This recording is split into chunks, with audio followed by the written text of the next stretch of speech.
नमस्कार, टीवी 100 के खास शो 5 का पंच में आपका स्वागत। मैं आपके साथ यासूब रजा।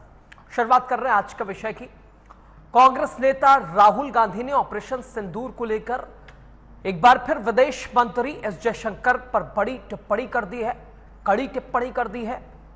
राहुल गांधी ने कहा कि भाई पाकिस्तान को हमले से पहले जानकारी देना कोई मामूली चूक नहीं है, बल्कि यह गंभीर अपराध है। यह राहुल गांधी कह रहा है।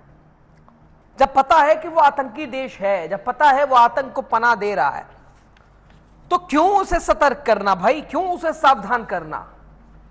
विपक्ष अब पूरी तरह से भारतीय जनता पार्टी को घेरने की कोशिश कर रहा है। राहुल गांधी ने एस जयशंकर पर एक दो ने कई सवाल उठा दिए। साफ कहा है राहुल गांधी ने कि भाई पाकिस्तान को हमले से पहले जानकारी देना यह मामूली चूक तो नहीं है, गंभीर अपराध बता दिया राहुल गांधी ने।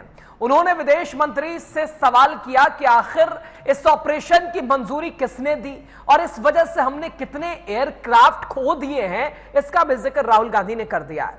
राहुल गांधी की यह तीखी आलोचना जयशंकर की चुप्पी पर है और जिसे वो निंदनीय मानते हैं।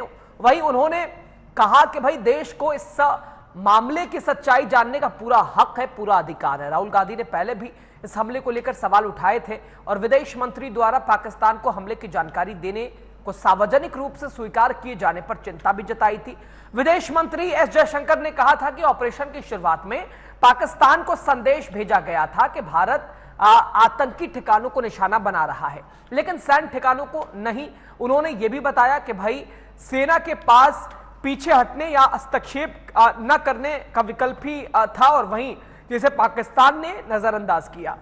इससे पहले एयर मार्शल ए.के. भारती ने प्रेस कॉन्फ्रेंस में बताया था कि भारत युद्ध की स्थिति में है और इस दौरान नुकसान होना स्वाभाविक है। हालांकि उन्होंने कहा कि हमारा उद्देश्य पूरा हुआ, सभी पायलट सुरक्षित लौट आए। ऑपरेशन सिंदूर के जरिए भारत ने पाकिस्तान पीओके में आतंकी ठिकानों को प्रभावी रूप से नष्ट किया था, लेकिन इस पूरे मामले में उठ रहे सवाल अब भी चर्चा का विषय फिलहाल बने हुए हैं। आपको बता रहे सबसे पहले एस जयशंकर का वो बयान कौन सा था जिस पर राहुल गांधी को आपत्ति थी। विदेश मंत्री ने एक बयान दिया मीडिया से बातचीत करते हुए। उन्होंने कहा कि भाई ऑपरेशन की शुरुआत में हमने पाकिस्तान को संदेश भेजा था कि हम आतंकी ठिकानों पर हमला कर रहे हैं। एस जयशंकर ने यह बयान दिया था कि भाई हमले से पहले, ऑपरेशन से पहले पाकिस्तान को यह बता दिया गया था कि हम सैन्य ठिकानों पर नहीं बल्कि आतंकी ठिकानों पर हमला करेंगे। और उसके बाद राहुल गांधी ने सोशल मीडिया प्लेटफॉर्म एक्स के जरिए साफ कहा कि भाई हमारे हमले की शुरुआत में पाकिस्तान को सूचित करना यह मामूली चूक तो नहीं है, राहुल गांधी ने इसे बड़ा अपराध बता दिया। विदेश मंत्री ने सार्वजनिक रूप से यह स्वीकार किया और वही इसके परिणाम स्वरूप राहुल गांधी कह रहे हैं, इसके परिणाम स्वरूप यह बताने के वजह से या फिर सावधान या सतर्क करने के संदर्भ में इसके परिणाम स्वरूप हमारी वायुसेना ने कितने विमान खो दिए, हमने कितने एयरक्राफ्ट खो दिए, तमाम विषय है, तमाम बड़े सवाल है। राहुल गांधी ने विदेश मंत्री एस जयशंकर से लेकर भारतीय जनता पार्टी केंद्र सरकार पर जमकर निशाना साधा है। राहुल गांधी का सरकार पर सीधा वार। राहुल गांधी ने एस जयशंकर पर उठाए सवाल, ये चूक नहीं, ये अपराध है। हमले से पहले दी सूचना, क्यों सूचना दी? जयशंकर की चुप्पी निंदनीय, राहुल गांधी कह रहे हैं। कितने एयरक्राफ्ट खोए, सरकार बताए। देश को सच्चाई जानने का पूरा हक है, पूरा अधिकार है। पवन खेड़ा आपको सुना रहे सबसे पहले विदेश मंत्री का वो बयान। राहुल गांधी भी नाराज, पूरा विपक्ष नाराज है। अब आपको सबसे पहले पवन खेड़ा को सुना रहे, क्या आपत्ति जताई पवन खेड़ा ने, जरा सुनिए। और विदेश मंत्री का वो बयान भी आप सुनिएगा जो उन्होंने दिया था। At the start of the operation, we had sent a message to Pakistan saying we are striking at terrorist infrastructure. We are not striking at the military. So the military has an option of standing out and not interfering in this process. They chose not to take that good advice. और उसके बाद जयशंकर इस तरह का बयान दें जो पाकिस्तान में और पूरे देश में, पूरे विश्व में हमारी हंसी उड़ रही है। इसलिए राहुल गांधी बार बार कह रहे हैं कि आप जवाब दीजिए इस फोरवार्निंग से। ये जो आपने पहले ही पाकिस्तान को बता दिया, इससे देश को क्या नुकसान हुआ, यह हमारा लिए जानना बहुत जरूरी है। देश के कितने हवाई जहाज गिरे, देश को क्या नुकसान हुआ और कितने आतंकी बच के भाग गए, यह जानना हम सबके लिए बहुत जरूरी है। तो आपने ये आरोप प्रत्यारोप का दौर देखा।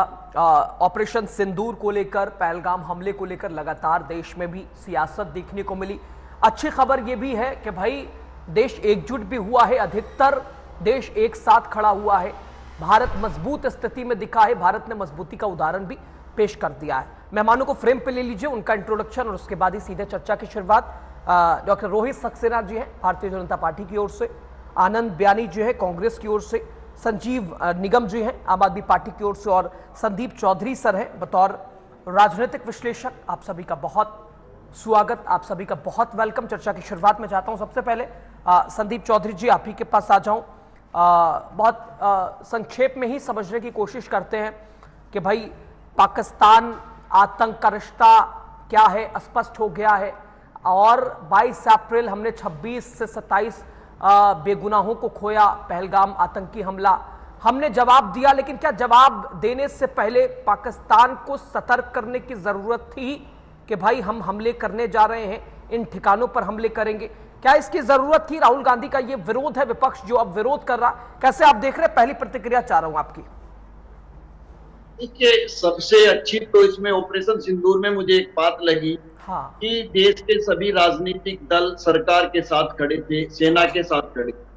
लेकिन अब चूंकि युद्ध विराम हो चुका है, तो युद्ध विराम होने के बाद चीजें आपके भी माइंड में आती हैं, चीजें हमारे भी दिमाग में आती हैं, और इसी तरीके से राजनीतिक दलों के दिमाग में भी आती हैं। और आपको याद होगा इससे पहले भी इस तरीके की चीजें हुई हैं। जब अभिनंदन का एयरक्राफ्ट गिरा था तो पूरे हिंदुस्तान को पता चला था, अभिनंदन को पाकिस्तान में पकड़ा गया, पूरे हिंदुस्तान को पता चला। जिस दिन अभिनंदन छोड़ा गया पूरे हिंदुस्तान को पता चला। तो अब हिंदुस्तान को ये जानने का हक है सरकार से, क्योंकि युद्ध विराम हो चुका है।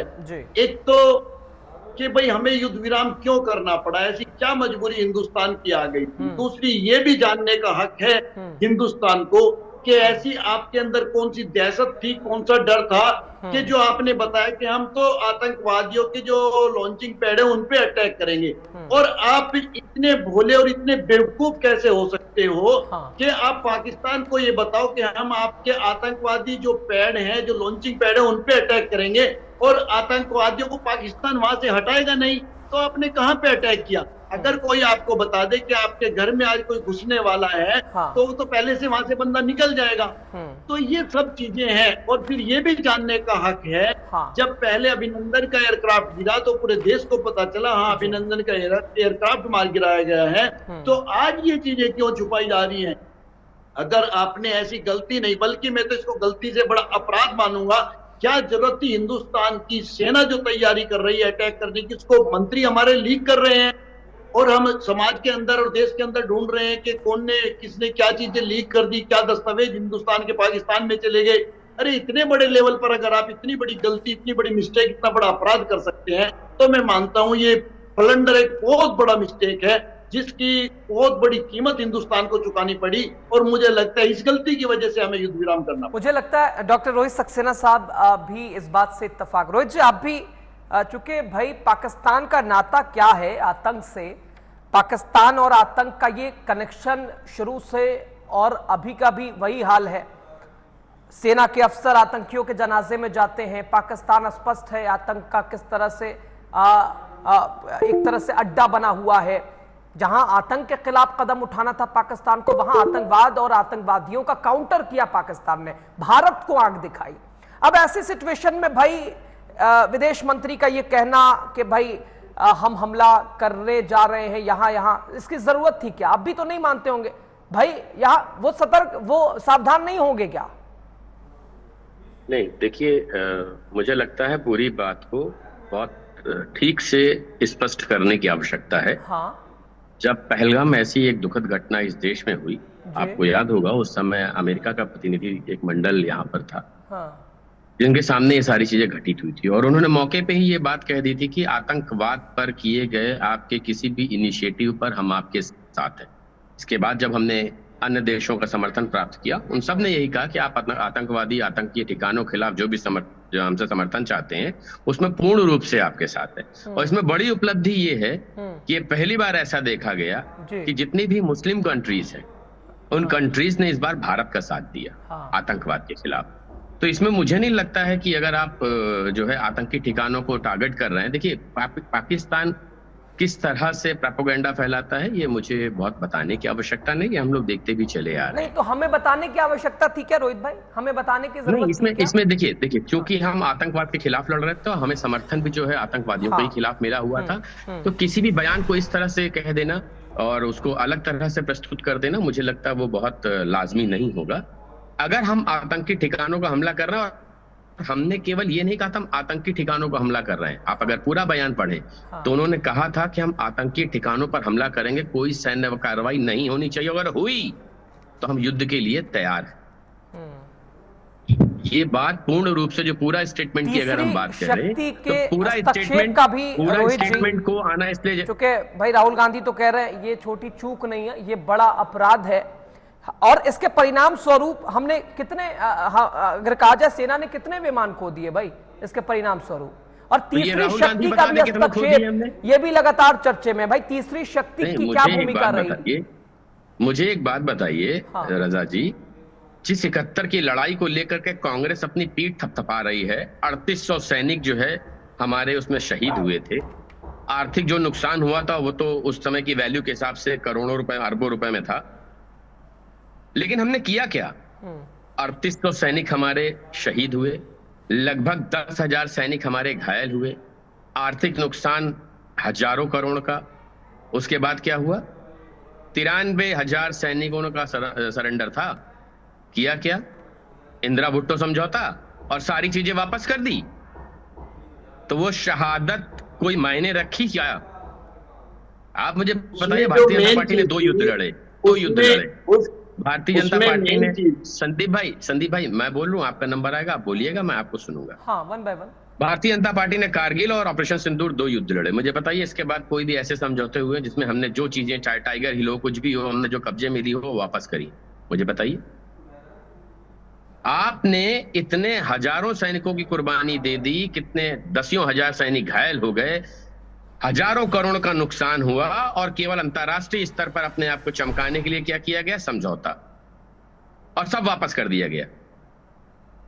तो मुझे लगता है कुछ भी चीज जनता के सामने प्रस्तुत करने से पहले ये देखना चाहिए आपका इतिहास क्या रहा है, उस इतिहास की जानकारी होनी चाहिए। और इस बात को बिल्कुल, इस बात को कहीं से गलती नहीं माना जाएगा कि ये कहा गया अगर आपने कोई सैन्य कार्रवाई करी तो उसके लिए तैयार है। अगर हमारा प्रेजेंट हमारे पास से बेहतर नहीं है तो भाई फिर तो हम क्या ही जीवन जी रहे हैं। अब चूंकि भारतीय जनता पार्टी के प्रवक्ताओं की बात की जाए तो बात वर्तमान में होती है, लेकिन आप लोग चले जाते हैं पास में। फिलहाल जो सिचुएशन नहीं ऐसा नहीं रजा भाई, पूरा देश, डॉक्टर साहब, पूरा देश एकजुट था कि भाई आतंकवादियों को जवाब दिया जाए।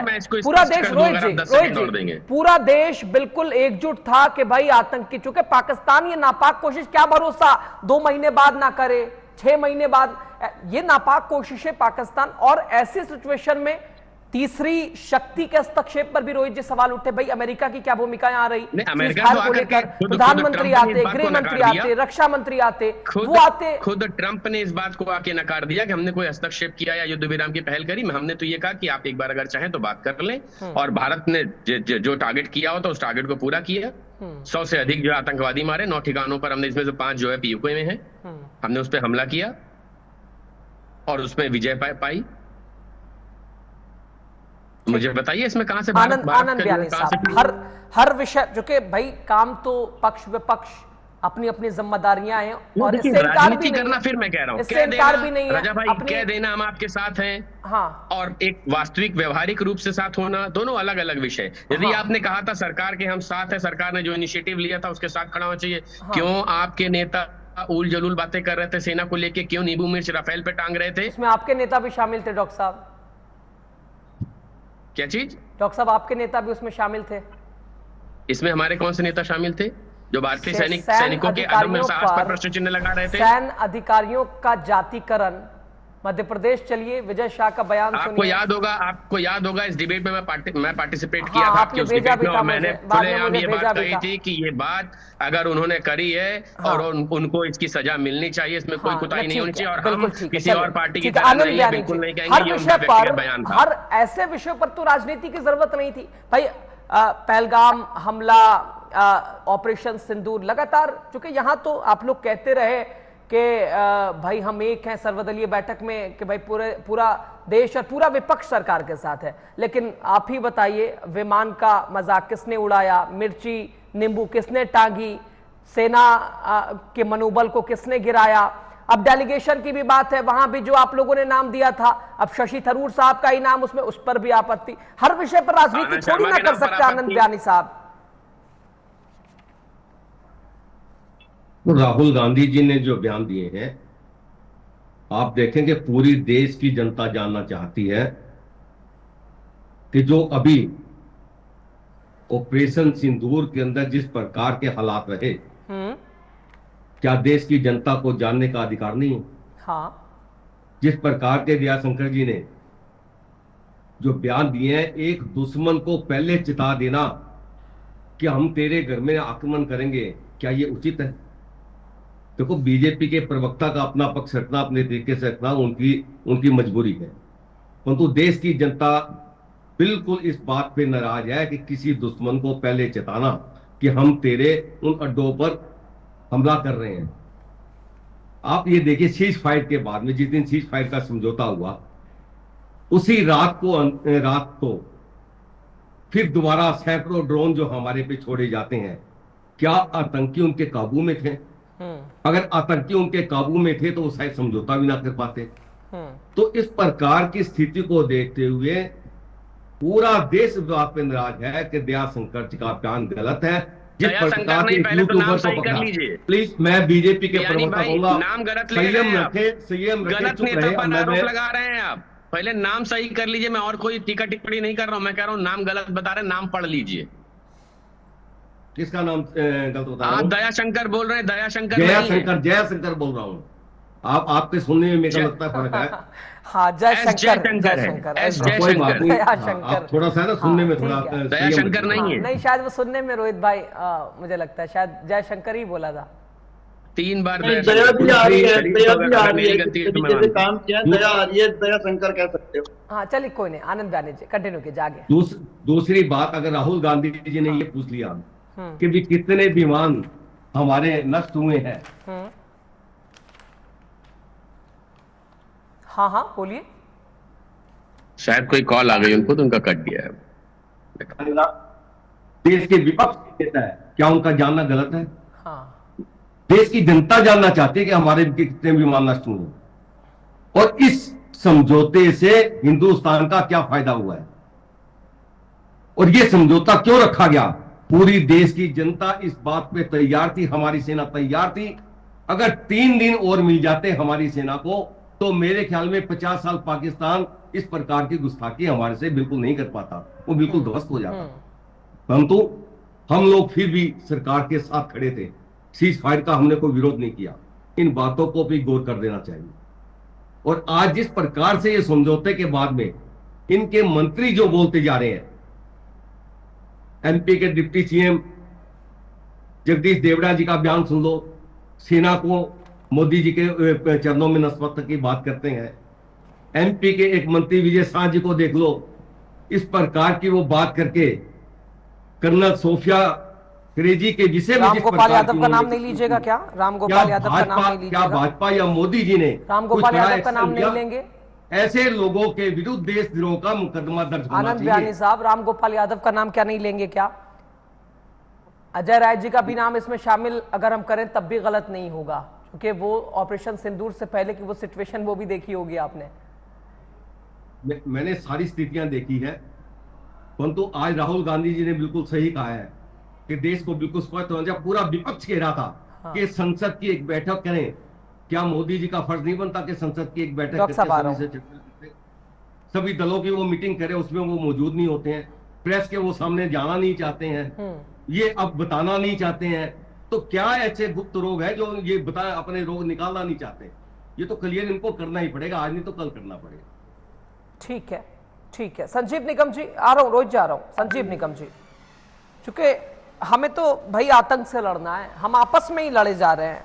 अब आप कैसे देख रहे हैं राहुल गांधी, चूंकि विपक्ष की जो भूमिका, ऐसे विषयों पर राजनीति की तो कोई जगह थी नहीं, दुर्भाग्य कहा जाए राजनीति ऐसे विषयों पर भी हम लोगों को देखने को मिले। आपका कमेंट चाह रहा संजीव जी।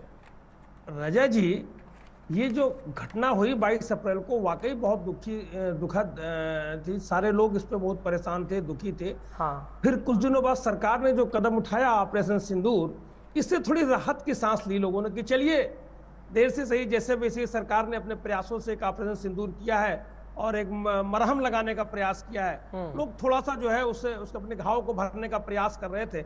लेकिन जैसे ही ये थोड़ा सा ऊपर पहुंचा, आपने साहब सीज फायर कर दिया, तो जो लोगों को दिक्कत है, आज परेशानी है, वो 2-3 बातों से है। हाँ। कि आप हमने अपनी शर्तों पे किया ना संजीव भाई, हमने अपने शर्तों पे किया ना, शर्तें तो भारत की थी ना। अगले दिन प्रधानमंत्री महोदय ने अपने संबोधन में बताया, हाँ। सब पाकिस्तान के डीजीएमओ ने गुहार लगाई कि आप ऐसा, तो उसमें एक समस्या थी, अगर भारत सरकार ये कहती, मोदी साहब ये कहते कि नहीं, लेकिन आपके डिक्लेयर से पहले, आपके कुछ कहने से पहले फिर वही बात आ गई। अमेरिका से कैसे ट्वीट आ गया? जो आप लोग बातचीत कर रहे थे आपस में, ठीक बात है, आपने किया, वो जानकारी अमेरिका तक कैसे पहुंच गई? आपके डिक्लेयर करने से पहले जो वहां से ट्वीट हुआ। नंबर 2, जब इन लोगों को, जब दो पक्षीय बातचीत होनी है तो आपने कड़ी शर्त क्यों नहीं रखी? पाकिस्तान के प्रधानमंत्री को आप बुलवा करके या उनसे कोई लिखित समझौता करवाते हैं कुछ, ये आपने किस लेवल पर बात की और इसका कितना मजबूत रहेगा कि वो फिर, आपने देखा कुछ ही घंटों बाद जब उसने अटैक किया पाकिस्तान ने, आगे कुछ दिनों बाद या कुछ महीनों बाद वो फिर नहीं करेगा।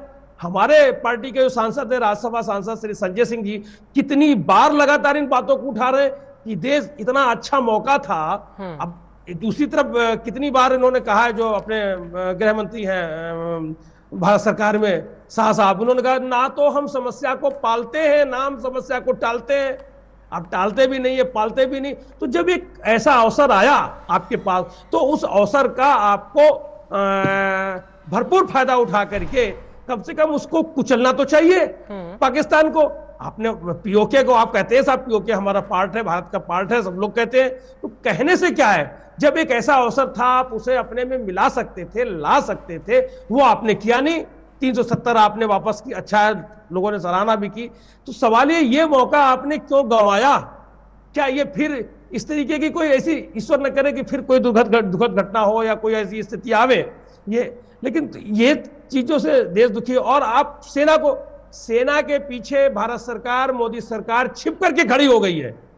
अगर आप साथ खड़े हो और सेना के पीछे छिप के खड़े हो, दोनों में फर्क है। मोदी सरकार सेना के साथ, आप तो कहते हैं कि सेना को हमने खुली छूट दे दी है, आप करिए। अरे खुली, एक तरफ आप कहते हो खुली छूट दे दी है, दूसरी तरफ आप पीछे से लगाम ऐसे ले रहे हो।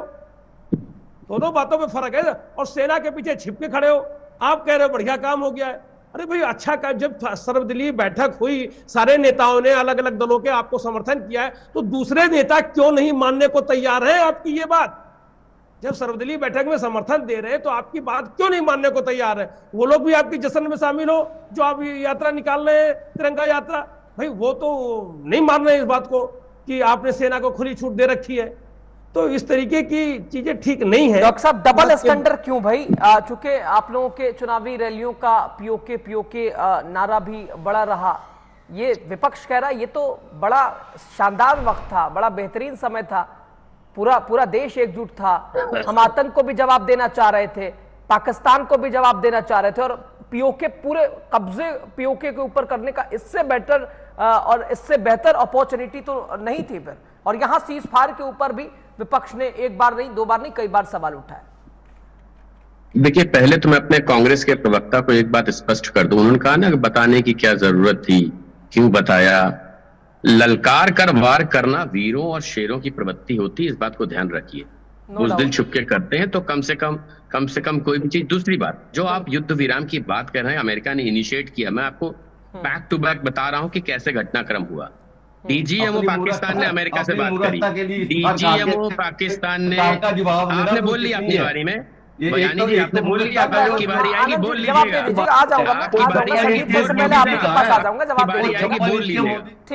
ठीक, one by one Anand sir के पहले आ जाऊंगा आप ही के पास ना, जवाब दे दीजिएगा। ठीक है, सुनिए, अमेरिका ने बहुत स्पष्ट तौर से ये कहा कि डीजीएमओ पाकिस्तान ने अमेरिका से कॉल करके कहा कि आप कम से कम युद्ध हमारा बंद करा दिए। उन्होंने कहा कि हमने उनसे ये कहा आप लोग आपस में बात कर लीजिए। समझिएगा, जब दोनों देशों ने दो डीजीएमओ ने आपस में बात कर ली, ठीक फला तारीख को हम डीजीएमओ की पहले बैठक करेंगे, तब तक के लिए हम इस ऑपरेशन को होल्ड कर लेते हैं, युद्ध विराम नहीं करते, होल्ड कर लेते हैं। अब ट्रंप का ट्वीट सुनिए क्या था। After a long night of talks mediated by the US, यानी दोनों देशों से वो संपर्क कर रहे थे बात करने के लिए कि क्या आप लोग बात करने को तैयार हैं। जब दोनों ने इस बात की सहमति दे दी कि ठीक है अब हम डीजीएमओ की पहले बैठक करेंगे, तब तक के लिए इस ऑपरेशन को होल्ड कर रहे हैं, तो उन्होंने ये बात कही। और ये बात को इस तरह से जनता के सामने रखना कि अमेरिका ने कह दिया तो कर लिया। आप ट्वीट को पढ़िए, ट्वीट के मायने को समझिए, तब जनता से कुछ बोलिए। झूठ हमेशा नहीं परोसना चाहिए। जब अमेरिका ये कह रहा, ऑफिशियल ट्विटर हैंडल से ट्रंप कह रहे हैं कि after a long discussion and many time discussion bye US, ये दोनों देश तब सहमत हुए कि हम बात करेंगे, तो कम से कम जनता के सामने कब तक झूठ परसिएगा आप कह देंगे चुनाव में कि इनको बहुमत मिल जाएगा तो संविधान बदल देंगे, आप कह देंगे वक्फ बोर्ड पे संशोधन आने पे वक्फ बोर्ड खत्म कर देंगे, तो झूठ भरोसना मुझे लगता है विपक्षियों को बंद करना चाहिए। जो लिखा हुआ है उस लिखा हुआ समझ करके टीवी से कोई भी वक्तव्य देना चाहिए, कोई भी चीज हवा में नहीं करनी चाहिए। मुझे बताइए ट्रंप ने इस बात को कहा पुष्टि करी है कि मैंने कहा है करिए, और अगले दिन ट्रंप ने इस बात का स्पष्टीकरण पूरा टीवी में आके दिया कि नहीं मैंने कोई इनिशिएटिव नहीं लिया। डॉक्टर साहब, जैसा कि आपने बिल्कुल कहा, हमने शेरों की तरफ बता के मारा, मैं बिल्कुल सहमत हूं। हमने बता के मारा, पाकिस्तान ने छिप कर मारा, हमने घुस कर मारा, लेकिन वो हमारे बताने से वो सावधान नहीं होंगे क्या, सतर्क नहीं होंगे क्या? अरे पाकिस्तान की क्या ही हैसियत है मुझे बताइए सतर्क होने के लिए, क्या ही है उनके पास? तभी क्या हैसियत है पाकिस्तान की? इसके परिणाम स्वरूप डॉक्टर साहब कितने विमान हमने खो दिए, कितने एयरक्राफ्ट हमने खोए? मुझे बताइए कितने एयरक्राफ्ट खो गए? राजा जी ये भी आप बताओगे, सरकार नहीं बताएगी। केवल हवा में आकर के नहीं बताना चाहिए। 5 सैनिक हमारे शहीद हुए, इसकी पूरी जानकारी हमने दी है। आनंद ब्यानी, सैनिक हमारे शहीद हुए, इसकी पूरी जानकारी हमने दी है। ठीक, आनंद ब्यानी जी आपका एक काउंटर चाह रहा हूं मैं। आप एक बात बताएं, आप विमान खोने की बात करते हैं, ये आपसे पूछते हैं आप बताएं या राहुल गांधी बताएं?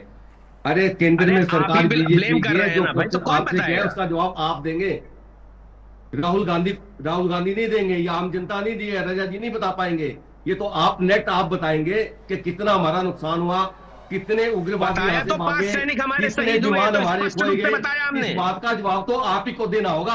आप मुझे रजा जी आप बताइए, मुझे 5 सेकंड दीजिए, मैं बता रहा हूँ। जितनी जवाब नहीं है आपके पास, जवाब नहीं है, 5 सेकंड मुझे दीजिए, मैं जवाब इनको जवाब मिल जाएगा। 5 सेकंड दीजिए मुझे। हाँ ले लीजिए। आपको याद होगा पाकिस्तान के गृह मंत्री ने ये बात कही कि हमने भारत का विमान गिरा दिया, और ये बात पूरे विश्व की मीडिया ने देखा। जब पाकिस्तान की मीडिया ने कहा कि वो विमान कहाँ है, तो उनका जवाब क्या था? सोशल मीडिया पे देख लीजिए। तो मुझे लगता है कि राहुल गांधी कहीं ना कहीं उनकी बातों से प्रेरित होकर इस तरह की बातें कर रहे हैं, पाकिस्तान के लोगों की बात मान रहे हैं, उन्हीं के नक्शे कदम पे चल रहे हैं। इनके 2 मिनट हो गए। देखिए विपक्ष को एक आपत्ति ये भी है ना कि ये लातों के भूत हैं, ये पाकिस्तान ये क्या बातों से इन्हें बातों का मौका देना, ये कूटनीति बता के कि भाई हम हमले कर रहे हैं, ये भी एक सवाल कि क्या ये कूटनीति, और पाकिस्तान को मौका देना ये कोई मतलब बनता? ये विपक्ष कह रहा है। इसमें कोई दो राय नहीं है, इसमें कोई दो राय नहीं है, परंतु 47, 48, 65, 2 मिनट पूरे हो जाए। रुकेगा आनंद जी, फौरन आ रहा हूँ। रोहित जी कह रहे हैं इन तीनों ही युद्धों में हमने 10,000 से अधिक सैनिक अपने कुर्बान करे, और 50,000 से अधिक हमने सैनिक घायल करे, ठीक। और हर एक लड़ाई के बाद आप नेहरू जिन्ना समझौता से लेकर के शास्त्री और आपका कौन थे वो खान, उनके समझौते से लेकर के इंदिरा भुट्टो के समझौते से लेकर सबके बाद हमने वो सारी चीजों सैनिक हमारे जान दे करके लाए थे सब वापस कर दिया। तब लातों के भूत आपको नहीं दिख रहे थे जब हमारे सैनिक मारे गए थे 10,000 से अधिक? तब आपको ये बात समझ में नहीं आई? हर चीज में राजनीति करिएगा क्या? कम से कम आप सैनिकों के अदम्य साहस, भारतीय सेना पर इस तरह के आरोप लगाना कब बंद करेंगे? ये मोदी सरकार के आरोप है, करेंगे। और उसके बाद सुनिए, उसके बाद कांग्रेस पार्टी क्या करती है, जब देख रही है ऐसा कर रहा है, महाराष्ट्र का विधायक ऐसा कर रहा है, तो बाकायदा व्हिप जारी करती है, बाकायदा व्हिप जारी करती है कि नहीं आप लोग कोई स्टेटमेंट मत दीजिए। फिर भी कह देते हैं कि भाई साहब ये उनका व्यक्तिगत स्टेटमेंट था। आप मुझे बताइए, जिन शाह साहब ने सोफिया कुरैशी जी के ऊपर प्रश्न चिन्ह लगाया था, क्या हम में से किसी प्रवक्ता ने भाजपा के कहा कि उनका व्यक्तिगत बयान था? क्यों नहीं उनको निकाला, क्यों नहीं उनके खिलाफ पर्चा दर्ज किया? आप तो पूर्वांचल बलिया के लिए भी कह रहे थे कोई एक्शन लिया? पिछले नहीं, क्या भाजपा ने उन पे कोई एक्शन लिया? स्क्रीनशॉट भेजा था ना मोदी जी, आप मुझे बताइए, मैंने स्क्रीनशॉट भेजा था ना आपको, बाकायदा लेटर भेजा था ना। अरे आपके स्क्रीनशॉट की बात छोड़ो, गए रामगोपाल, क्या मोदी जी ने उन पे कोई एक्शन लिया? अजय, क्या भाजपा ने कोई एक्शन लिया? मुझे बताइए ना, देशद्रोह का मुकदमा निकाले गए महाराष्ट्र के वो विधायक? हमने तो निकाल के आपको बाकायदा वो लेटर भेजा ना। आप इसका जवाब देना पहले, आपको लेटर तो कम से कम किसी भी चीज को बहुत, मुझे लगता है कांग्रेस व्याग्रता के शिकार हो गई है और कांग्रेस पाकिस्तानी मीडिया देख करके कोई भी स्टेटमेंट देने से नहीं आई। 20 सेकंड लीजिए, मैं फिर संदीप सर के पास जा रहा हूं। 20 सेकंड आपका जवाब। राजा जी, मुझे लगता है कि जिस प्रकार से जयशंकर जी ने उनको सूचना दी, और मुझे लगता है उसी प्रकार से पाकिस्तान ने भारत के प्रधानमंत्री जी को या किसी को सूचना दी होगी कि हम आपके 26 निर्दोष लोग मारने आ रहे हैं, और ये चुप करके बैठे रहे। ये सूचनाओं का आदान प्रदान इस प्रकार से इनका चलता रहा होगा।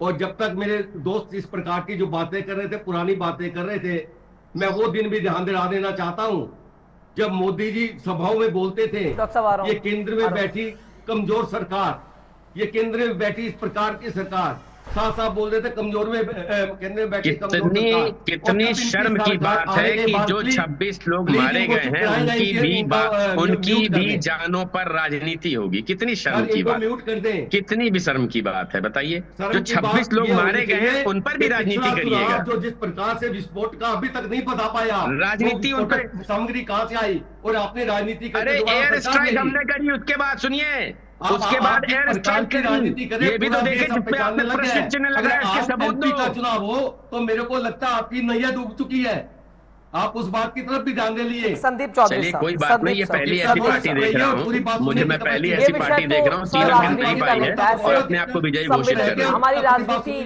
कहां से कहां पहुंच गई, अब हम सैन्य अधिकारियों पर भी और ऐसे विषयों का राजनीतिकरण, ये तो हमारे लिए भी सही नहीं है। क्या ऐसे विषयों पर राजनीति होनी चाहिए क्या? पक्ष विपक्ष, रोहित जी पहले बीजेपी की बात करेंगे, वैसे ही आनंद बयानी जी पहले कांग्रेस, तो ऐसे विषयों पर राजनीति की कहां जगह थी? लेकिन दुख दुर्भाग्य हुई राजनीति। संदीप जी, जवाब देना पड़ता है वक्त के अनुसार। मैं आ रहा हूं संदीप सर, मैं आ रहा हूं, और भी संदीप सर देते थे केंद्र की कमजोर सरकार के लिए। आनंद जी आ रहा हूँ, आनंद जी वापस आ रहा हूँ संदीप सर के सवाल का। कठुआ के अंदर पुलिस स्टेशन, ठीक है आनंद भाई, आ रहा हूँ, वापस आ रहा हूँ। संदीप सर के लिए सवाल था। देखिए, जहां तक राजनीतिक दलों की बात है तो जो विपक्ष के लोग हैं वो सरकार से सवाल करेंगे, क्योंकि विपक्ष का काम है जो भी डाउट हो जनता के सामने वो हकीकत लाना जो सरकार छुपा रही है। हाँ। सरकार का काम है चीजें को स्पष्ट करे। तो मैं ये मानता हूं कि कई सवाल हैं जो विपक्ष के साथ साथ जनता के भी दिलो दिमाग में है, हमारी युवा पीढ़ी के भी दिलो दिमाग में है, जो महिलाएं, बहनें, माताएं, बड़े बुजुर्ग घरों में बैठे हैं, वो भी कई सवाल हैं जो जानना चाहते हैं। एक तो ये कि हम नेहरू जी के ऊपर या इंदिरा जी के ऊपर चीजें नहीं डाल सकते, और जहां तक बात आती है नेहरू जी की या इंदिरा जी की, देखिए इंदिरा जी का मकसद था कि पाकिस्तान ने हिंदुस्तान को 2 साइड से घेर लिया है। जो आज का बांग्लादेश है ये भी पाकिस्तान था। आज हम बहुत बुरी स्थिति में होते अगर ये पाकिस्तान रहता। तो 71 की जो लड़ाई थी, इंदिरा जी का मेन मकसद था कि किसी तरीके से पाकिस्तान को तोड़ करके 2 हिस्से कर दिए जाएं।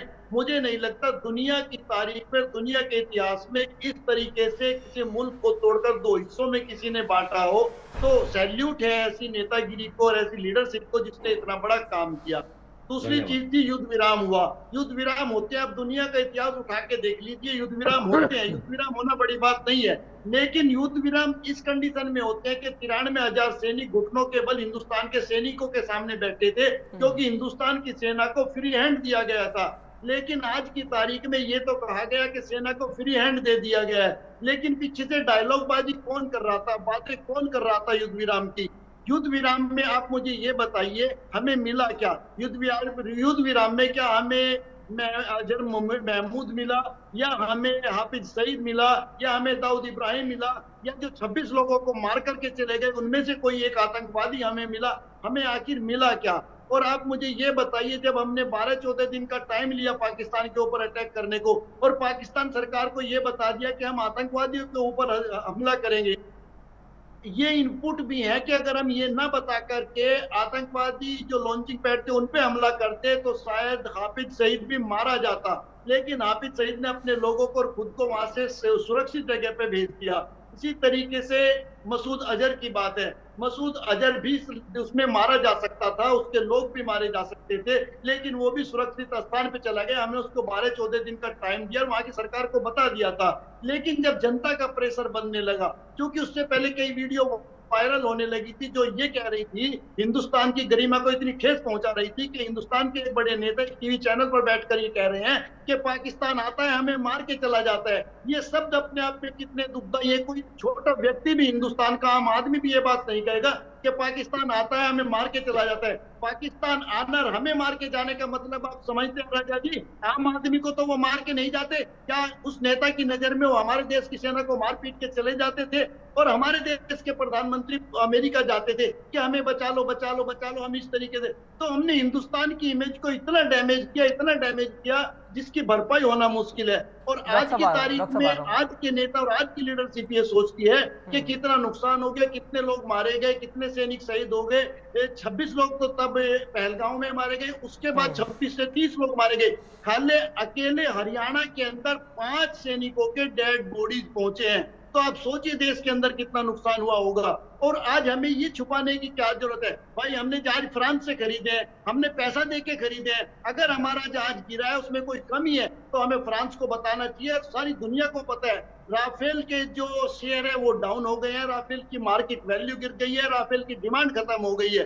तो हम किस लिए छुपा रहे हैं? क्या हम इसलिए छुपा रहे हैं कि हमने वो 17,000 करोड़ में खरीदा? आखिर इसके पीछे का क्या कारण है? अगर वो खराब है तो उससे अच्छी टेक्नोलॉजी लेकर आएंगे। हमें रशिया से हथियार मिल सकते हैं, हमें छुपाने की जरूरत नहीं है। ठीक है संजीव सर, मैं आप ही के पास आऊंगा। एक जवाब ले रहा हूं मैं डॉक्टर साहब का, डॉक्टर रोहित सक्सेना जी, सीधे आपका एक जवाब। देखिए हमारे जो विशेषज्ञ हैं, जो एक्सपर्ट हैं, उन्होंने कहा कि पाकिस्तान के 2 टुकड़े कर देना साहस का विषय था, उसको सलाम है। लेकिन भारत में एक हिस्सा कश्मीर हुआ करता था जिसको भारत से बाहर रखा गया था 370-35 से लगा करके। क्या वो हटा करके उसको देश में शामिल करना ये साहस का विषय नहीं था? ये साहस में नहीं गिना जाएगा? वो हिंदुस्तान का हिस्सा है, हिंदुस्तान तो 35 से किस लिए लगाई गई? राजा थे से क्यों लगाई गई थी? 370 क्यों लगाई गई थी? ये भी बताइए ना। आपकी जानकारी है। आधी अधूरी बातें तो मत करिए भाई साहब। आप मुझे ये बताइए, पाकिस्तान को अलग कर दिया, बहुत अच्छी बात हो गई। भारत का जो हिस्सा था जिसमें अन्य भारतीय ना जा सकते थे, ना वहां रह सकते थे, ना वहां पर जमीनें खरीद सकते थे, भारत से अलग कर दिया था। संविधान अलग करने की बात तक हो गई थी और आप उसको कह रहे हैं कि अगर भारत में उसको हटा करके उचित। मुझे एक बात बताइए, अन्य राज्यों की तरह हमने कश्मीर को खड़ा कर दिया, उसका कोई भी स्पेशल दर्जा था हटा दिया, या कहीं का भी कोई नागरिक वहां जाके रह सकता है, कहीं का भी कोई नागरिक वहां जाके व्यापार कर सकता है, कहीं का भी कोई नागरिक वहां जाकर के जमीन ले सकता है। हमने ये विषय कर दिया, अन्य राज्यों की तरह कश्मीर को बना दिया। क्या ये साहस का विषय नहीं था? दूसरी बात, आपने कहा एक तरफ आपने सेना को छूट दे दी, दूसरी तरफ आप डायलॉग करते थे। डायलॉग कौन कर रहा था? डीजीएमओ का हेड कौन होता है? डीजीएमओ कौन होता है मुझे बताइए? 3 स्टार जनरल रैंक का ऑफिसर जिससे कम से कम लेफ्टिनेंट जनरल होना आवश्यक है, वो सेना से बाहर है क्या? क्या कोई मंत्री कर रहा था? डीजीएमओ कर रहा था वार्ता। और सेना को अगर छूट दी थी तो सेना को बात करने की भी छूट थी, सेना को हमला करने की भी छूट थी। तो क्यों बेवजह झूठ परोस रहे हैं आप लोग? कम से कम विशेषज्ञों के रूप में आकर के सही बातों को तो रखिए कि पिछले डायलॉगबाजी कर रहे थे। किसने करी मुझे बताइए? किस राजनेता ने हस्तक्षेप किया इस बात में? अरे डीजीएमओ ने किया। डीजीएमओ लेफ्टिनेंट जनरल रैंक का अधिकारी होता है, 3 स्टार होता है कम से कम। तो अगर हमने उनको फ्रीडम दी थी तो उनको हर चीज की फ्रीडम दी थी। वो चाहे तो हमला करे, वो चाहे तो बात करें। भारतीय जनता पार्टी की ये कमजोरी है कि वो सेना को ढाल बनाने की कोशिश करते हैं। अरे आपकी कमजोरी है कि आप लोग अधूरा सत्य बताते हैं। कम से कम जब एक्सपर्ट के रूप में बैठा करिए तो विपक्षियों के प्रवक्ता के रूप में मत बैठिए। आप मुझे बताइए डीजीएमओ कौन होता है, कौन वार्ता कर रहा था, मुझे बताइए। आपको पूरी संदीप जी मुझे बताइए डीजीएमओ कौन होता है, जो आपने कहा पीछे से बात कर रहे थे। झूठ मत भरोसा करिए कम से कम बैठ करके।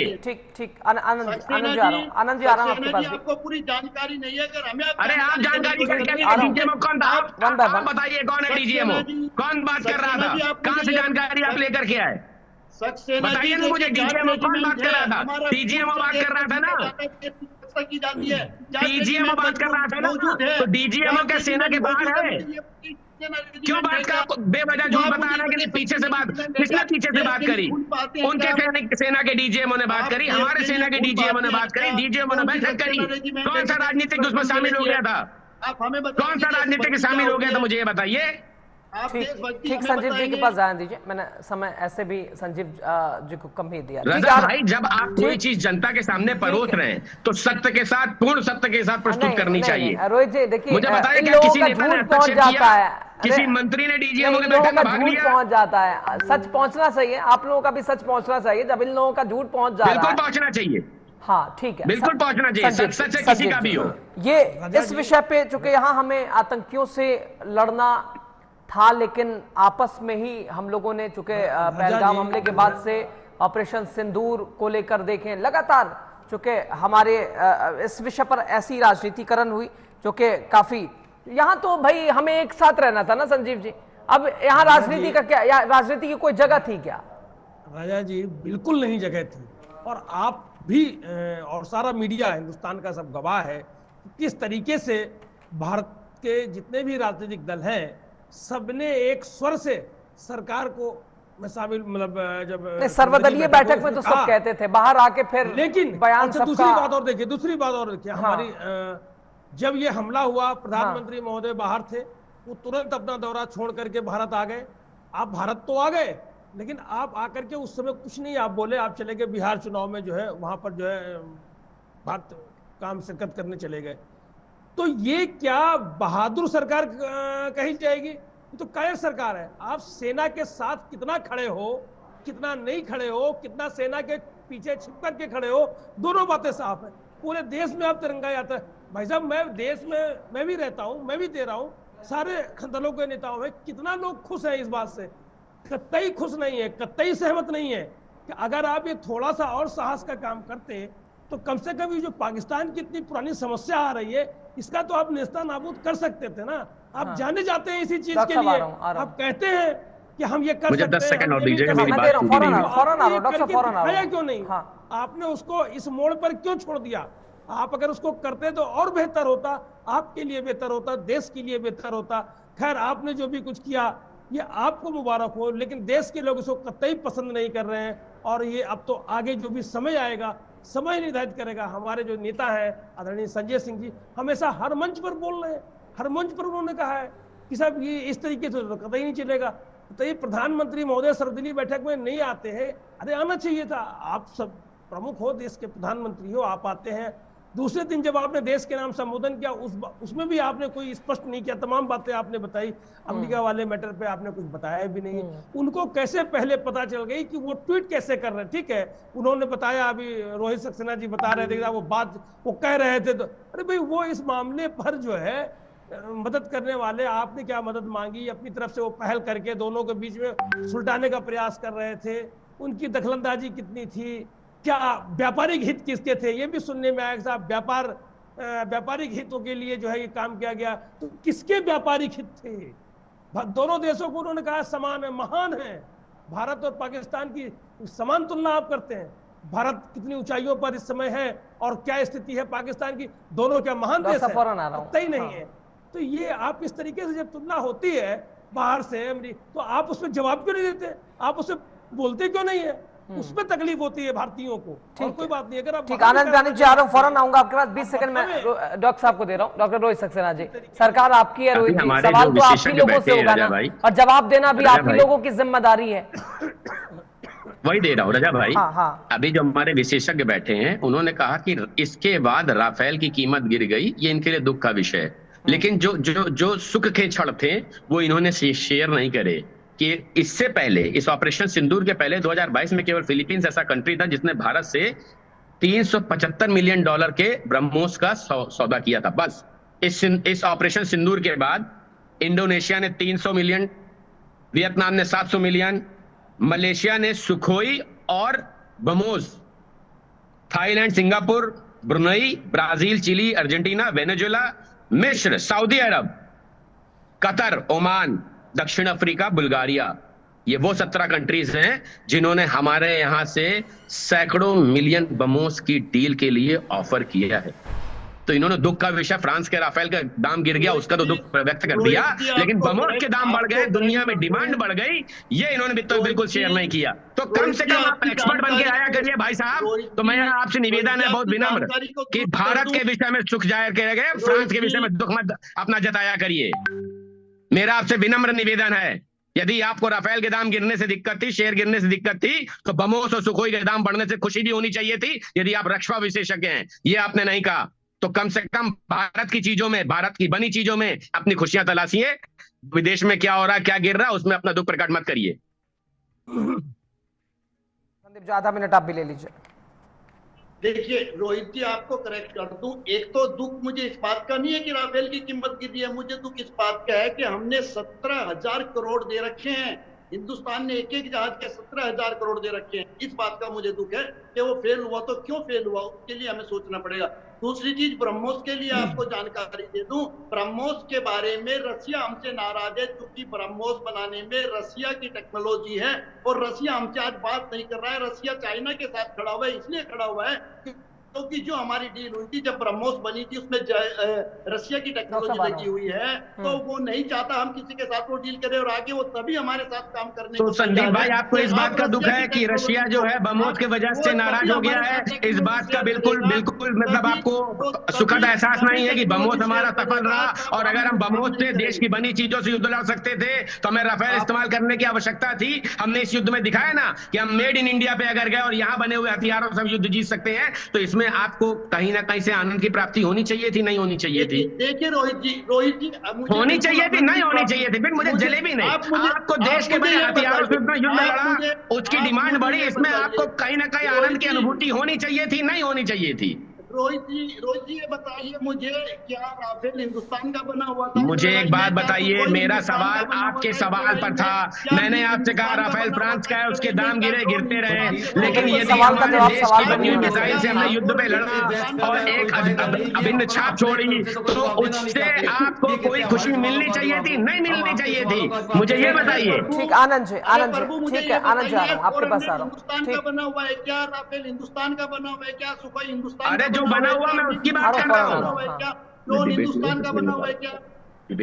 ठीक, आनंद बयानी जी, ठीक है, आनंद बयानी जी, चूंकि भाई पहले तो म्यूट कर दें ताकि कोई व्यक्ति अपनी पूरी बात कर सके।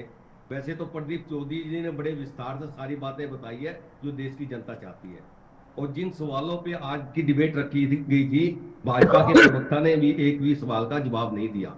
मैं इनको खाली इतना आईना जरूर दिखा देना चाहता हूं कि जिस प्रकार से प्रधानमंत्री जी सभाओं में वोट लेने के बटोरने के लिए बड़ी बड़ी बातें करते थे, और आज उनके राज आने के बाद में 2015 में क्या हुआ, कठुआ पुलिस स्टेशन पे उन्हीं के राज में हुआ, 6 लोग मारे गए थे वहां पर। 2016 में पालमपुर पे सीआरपीएफ के जवान 8 जवान मारे गए, कैंप पे हमला हुआ, यूआरआई के कैंप पे हमला हुआ, 23 जवान वहां मारे गए। हमारे बारमूला में आर्मी कैंप पे हमला हुआ, 5 जवान वहां मारे गए थे। नारकोट में आर्मी कैंप पे हमला हुआ, 10 जवान मारे गए थे। अब 2017 की अगर बात करूं, अमरनाथ यात्रा के अंदर उन्होंने हमला किया, 8 जवान लोग मारे गए थे। श्रीनगर में बीएसएफ के कैंप पे हमला हुआ और 1 जवान वहां पे मारा गया था। सुन जवान में आर्मी कैंप पे हमला हुआ, 11 जवान मारे गए थे।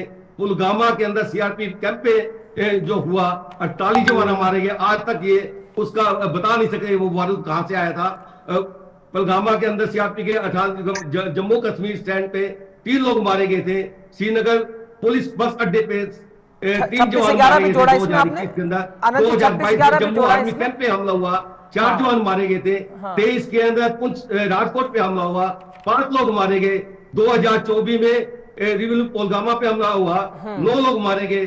और इस प्रकार से लगातार इनकी सरकार आने के बाद में ये फेलियर रहे, और इनकी इंटेलिजेंसी फेलियर रही, जो 27 लोग हमारे जो मारे गए। पर अपनी सारी फेलियर को छुपाने के लिए ये किसी की बात सुनने को तैयार नहीं है, किसी का जवाब देने को तैयार नहीं है। सर्वदलीय बैठक में मोदी जी आने को तैयार नहीं है, प्रेस के सामने मोदी जी जवाब देने को तैयार नहीं है, केवल हम 56 इंच का सीना दिखाने के लिए तैयार है, इससे ज्यादा कुछ नहीं कर सकते। और आज अगर जो सीज फायर इन्होंने किया है तो केवल अपने अंडानी अबानी के हितों के लिए किया है, देश की जनता के लिए नहीं किया, उनको बचाने के लिए किया है। उनके शेयरों के दाम गिर रहे थे, उनको बचाने के लिए किया है। अगर आज 3 दिन अगर और आक्रमण होता तो मेरे ख्याल में पाकिस्तान उतने हम नाको चने चबा देते और 50 साल तक पाकिस्तान उभर नहीं सकता था। आज देश की जनता इनसे जवाब मांगती है, इनको जवाब देना ही होगा। आज नहीं तो कल देना होगा। तमाम मेहमानों को चाह रहा हूं वही बोले, तो कैसे भी समय बिल्कुल कम है। डॉक्टर रोहित सक्सेना जी, इन्होंने बताया, कई इंसिडेंट बता दिए क्या क्या कैसे कैसे हुआ। पंजाब में जैसे ही इनकी सरकार बनी थी, थाने में रॉकेट लॉन्चर से हमला हुआ था, भूल गए। 47-48 की युद्ध में 1000 से अधिक सैनिक मारे गए थे, समझौता करके आपने खत्म। आपने बोला मैंने सुना, आपने बोला मैंने सुना, आपने बोला मैंने सुना। कम से कम सब्र रखिए, थोड़ा सा सब्र रखिए। मुझे पता है कांग्रेस की दुखती बिल्कुल हो जाती है। सुनिए, अभी और है, अभी बहुत है, बहुत दवा है मेरे पास आपके लिए। मेरे पास बहुत सी दवाइयां हैं आपके लिए, आपके रोगों के निवारण के लिए। रुक जाइए, जो आपको गुप्त रोग आप बता रहे थे उनका भी इलाज मेरे पास है। रुक जाइए, लेते जाइए, यही लेते जाइए। अभी सारे रोगों का इलाज मैं कर दूंगा आपके। 47-48 में 1000 से अधिक, 65 में 2000 से अधिक, और 3000 से अधिक, 71 में 3800, ठीक है ना।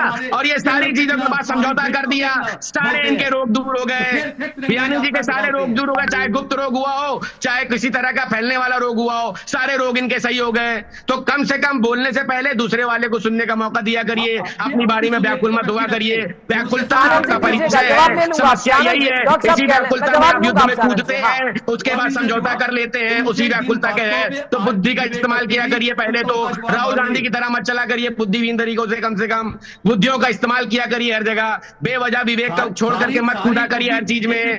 थोड़ा सा सब्र रखना सीखिए। पूरे मेरे पास सब दवाएं हैं आपके लिए। आपने इतने सारे रोग बताए थे ना शुरुआत में, उन सब दवाओं का रोग मैं आपको दे रहा हूँ। अब लीजिए, उससे अपना इलाज करिए, उसको इलाज करते रहिए, थोड़ा सही रहेगा। जल्दी से नहीं ठीक होंगे, पुरानी बीमारी है, 65 साल की बीमारी है, धीरे धीरे सही होगी आपकी, धीरे धीरे सही होगी। 65 साल की बीमारी है, धीरे धीरे सही हो जाएगी। हम कर देंगे, हम आए हैं इसीलिए, हम कर देंगे आपकी बीमारियों का इलाज। और आपको ये चैनल पे बताने की मतलब खुलेआम जरूरत नहीं थी गुप्त रोग, आप ऐसे बता देते, मैं उसका इलाज बता देता आपको। नहीं आनंद बयानी जी, थोड़ा शीशा देखना पड़ेगा खुद को भी। साहब आप म्यूट करना सीखें। हम केवल बीजेपी के प्रवक्ता का भाषण सुनने के लिए नहीं बैठे यहाँ पर। हाँ, हम भी नहीं आए हैं। हमने जब आपको आपकी बारे में बोलने दिया तो हमारी बारे में सुनने की भी क्षमता रखिए। केवल बोल के मत भागिए, केवल बोल के मत भागिए। मैंने कहा ना, आपने बीमारियों का जिक्र किया, मैंने दवा दी। दवा लीजिए, 65 साल की बीमारी है, जल्दी सही हो जाएगी। अब बहुत जल्दी तो नहीं होगी, लेकिन थोड़ा समय लगेगा। 65 साल की बीमारी सही हो जाएगी, मुझे पता है। अरे रुक जाइए, सही हो जाएगी। हम दवा देंगे, हम दवा दे रहे हैं। अभी 3 बार दे चुके, 30 बार और देंगे। मजे से दवा लीजिए, अपनी बीमारियों का इलाज करिए, खूब मौत लीजिए, परेशान मत करें। फिर थोड़ा पानी पी लीजिए भाई साहब, बहुत परेशान हो रहे हैं आप। दवा धीरे धीरे असर करेगी, जल्दी से नहीं करेगी भाई साहब। ठीक, आपके दवाएं धीरे धीरे करेगी, मुझे पता। 65 साल की बीमारी है, एक दिन में डॉक्टर इलाज कर देगा। धीरे धीरे करेंगे, धीरे धीरे इलाज सबका करेंगे। अरे पानी पी लीजिए, चलिए पानी पी लीजिए, पानी पी लीजिए, कोई बात नहीं बयानी भाई, पानी पी लीजिए, पी लीजिए भैया। आप बड़े भाई यहाँ पी लीजिए, पानी पी लीजिए। एक दवा की डोज के साथ पानी की तरह लेने की बहुत आवश्यकता है। सरकार का कहना भाई, आतंकवाद के खिलाफ जीरो टॉलरेंस नीति हमारी जारी रहेगी, आतंकवाद के खिलाफ भारत लड़ता रहेगा। वंदे मातरम। अब आगे नहीं, डॉक्टर साहब खत्म ही कर रहे हैं। धन्यवाद के साथ जाइए डॉक्टर साहब, धन्यवाद के साथ जाइए। लास्ट कमेंट संदीप, वो एक डिबेट और लगी हुई मेरी, उनका बार-बार फोन आ रहा था। बस डॉक्टर साहब, बस संदीप सर लास्ट कमेंट ही, चलिए मैं आपका चाह रहा हूँ। लास्ट कमेंट ये है, ठीक है भाई, प्रवक्ता अपने अपने तरीके से बातें रखते हैं, लेकिन आज की तारीख में कहीं ना कहीं हमारा पंगा अमेरिका से भी हो गया है। और आज की मैं आपको ताजा खबर बता दूं, हमारे हिंदुस्तान के 15 जहाज भर के आम के अमेरिका में गए थे और अमेरिका ने उनको वापस लौटा दिया है। तो मुझे लगता है हमारी विदेश नीति को, हमारे प्रधानमंत्री को अपने दोस्त से बात करने की जरूरत है। और इस तरीके से अमेरिका हमारी कमर तोड़ने पे जुट गया है पाकिस्तान युद्ध के बाद से, तो ये हमारे देश के लिए ठीक नहीं है। हमें अपने इंटरनेशनल लेवल पर संबंध सुधारने पड़ेंगे। बिल्कुल, ये भी स्पष्ट है, ये तो स्पष्ट ही है कि भारत का दोस्त सिर्फ भारत ही है, भारत का दुश्मन भारत ही है। बहरहाल मैं लास्ट कमेंट, संजीव सर, हमें तो भाई एक रहना है, हमें तो मजबूती दिखानी है ना। भारत की मजबूती दिखी ना, स्ट्राइक 2 दिन में पाकिस्तान की हवा खराब हो गई, 2 दिनों में इधर उधर भागने लगा, पैसे मांगने लगा, तो ये तो मजबूत भारत है ना, ये तो बदला भारत है ना। लास्ट कमेंट आप संजय जी। देखिए, अगर ये और अच्छा करते तो ये संदेश देशवासियों में और बेहतर जाता। इसमें कमी तो कहीं ना कहीं बिल्कुल रह गई है। जो सरकार बहादुर सरकार कहलाने का प्रयास करती है, बहादुर तो किसी मायने में नहीं कहा जाएगा, इसमें इसको कायरता की संज्ञा इसमें दी जाएगी कि आपने अंधेरे में रखा अपने जो है विपक्ष के साथियों को, जब उन्होंने आपको पूर्ण रूप से भरोसा दिया हुआ था कि आप जो भी एक्शन चाहे आप करें पाकिस्तान के साथ। कम से कम एक बार सबक सिखाइए उनको, और आपने अभी भी सबक नहीं सिखाया। आप चाहते हैं कि सारी चीजें जारी रहे और इससे आपको कहीं ना कहीं राजनीतिक फायदा मिलता रहे। आनंद जी, आप भी आधा मिनट ले लीजिए। आनंद जी, आधा मिनट आप भी ले लीजिए, फिर डॉक्टर साहब को भी मैं आधा मिनट दे दूंगा। आप आधा मिनट आप भी ले लीजिए। चलिए, सभी देश की पार्टियों का आभार व्यक्त करता हूं कि इस युद्ध के अंदर सभी ने एकजुटता दिखाते हुए केवल देश की सोची। और मैं देश की जनता का भी आभार व्यक्त करना चाहता हूं कि जिन्होंने सैनिकों का मनोबल खूब ठोकर बढ़ाया। और मैं आभार व्यक्त करना चाहता हूं डॉक्टर साहब आप भी कह लीजिए। चलिए, आधा मिनट।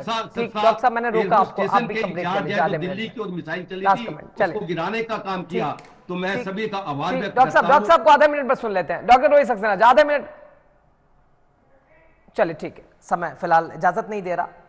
आप तमाम खास मेहमानों का, डॉक्टर रोहित सक्सेना जी बीजेपी की ओर से जुड़े, इसके अलावा हमारे साथ आनंद ब्यानी जी कांग्रेस की ओर से, संदीप चौधरी जी बतौर राजनीतिक विश्लेषक, संजीव निगम जी आम आदमी पार्टी। रोहित जी तो नाराजी हो जाएंगे मुझसे, लास्ट कमेंट मैंने उनको कह के रोका लेकिन लिया भी नहीं। खैर, बहरहाल 5 के पंच में फिलहाल इतने। आप देखते रहिए टीवी ऑन रीड, खबरों का सिलसिला लगातार जारी। नमस्कार।